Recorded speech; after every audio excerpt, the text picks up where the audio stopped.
রাত যত গভীর হয় ততই যেন নিদ্রাহীনতা বাড়ে পাইকারি বাজারের বিক্রেতাদের চোখে।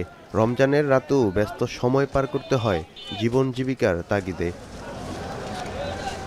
গেল কয়েকদিন কাঁচামালের দাম ঊর্ধ্বমুখী থাকলেও রমজানের দ্বিতীয় দিনে কিছুটা কমেছে দাম। কুমড়া প্রতি কেজি ১৬ থেকে ২০ টাকা, মূলা ১২ থেকে ২০ টাকা, বরবটি ৮০ টাকা কেজিতে বিক্রি হচ্ছে। তবে বেড়েছে কিছু রোজার পণ্যের দাম। বেগুন ৭০ থেকে ১২০ টাকা, শসা ৭০ থেকে ১২০ টাকা, লেবু প্রতি হালি ৮০ থেকে ১২০ টাকাতে বিক্রি হচ্ছে। এছাড়া পেঁয়াজ কেজিতে ১০ টাকা কমে ৪০ টাকায় নেমেছে। মাল অনেক বেশি, ক্রেতা কম এবং কি মালের দাম কমে গেছে। বর্তমানে ভালোটা চলতেছে ৮০ টাকা, নর্মাল যেটা সেটা ৭০ টাকা ৬৫ টাকা। বিগত ৪ দিন আগেও বাজার ছিল ভালো, ৪ দিন পরে রমজানের আসার পর থেকে বাজার অনেক খারাপ। গরমে দাপাদাপি ঘরের চালের স্থায়ী সমাধান আনোয়ার সিমেন্ট শীট।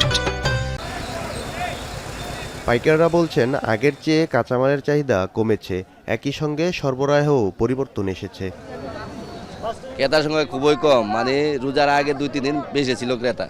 ক্রেতা ও খুচরা ব্যবসায়ীরা বলছেন কিছু সবজির দাম কমলেও মরিচ, টমেটো, শসা, বেগুন থেকে শুরু করে খেজুরের দাম এখনো বেশি।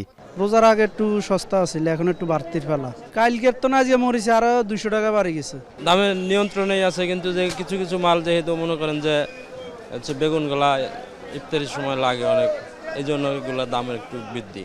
কালকের তুলনায় আজকে গাজরের সবকিছুর দামই মোটামুটি কমছে, ওই লেবুটা আর ক্ষীরেটার দাম একটু বেশি। এদিকে কমেছে মুরগির দামও। ব্রয়লার ২০ থেকে ৩০ টাকা কমে কেজি ১৯০ টাকা, সোনালী ১০ থেকে ১৫ টাকা কমে ৩০০ থেকে ৩২০ টাকা, লেয়ার ২০ থেকে ৩০ টাকা কমে বিক্রি হচ্ছে ২৮০ থেকে ৩০০ টাকায়।